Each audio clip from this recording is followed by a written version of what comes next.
2 gün süreyle Bursa'nın tarihi ve turistik yerlerini gezecek olan Yunanlı gazeteciler Osman Gazi Belediyesi'nin konuğu oldu. Oraya çok sık gidiyoruz fakat birbirimizi belki de çok iyi tanımıyoruz.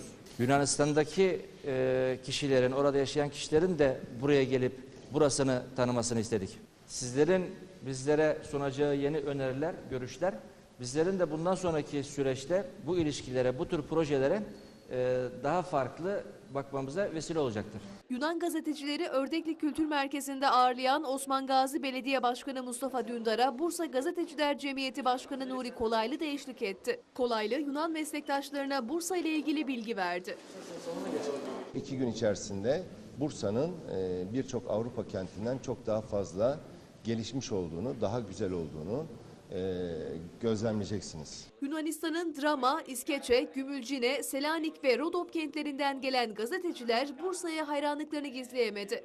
Çoğumuz ilk defa geliyoruz. Özellikle Yunanlı meslektaşlarımız hakikaten gece gelmemize rağmen girişte hayran kaldılar. Bursa'nın yerel basınıyla da bizleri bir araya getirdiği için Sayın Başkanımıza çok teşekkür ediyorum.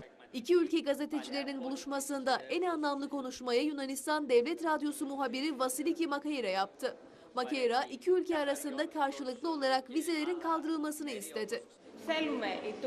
Sadece sözle ve kağıtlarda kalan anlaşmalarla kardeşliğin gelişmeyeceğini biliyorum. Pratikte atılacak adımlara hız verilmeli. Vizelerin kalkması gerekiyor. Eğer vizeler kalkarsa rahatça insanlar seyahat edebilir. Ayrıca vizelerin kalkmasıyla Yunanistan'ın krizden çıkmasının kolaylaşacağını düşünüyorum.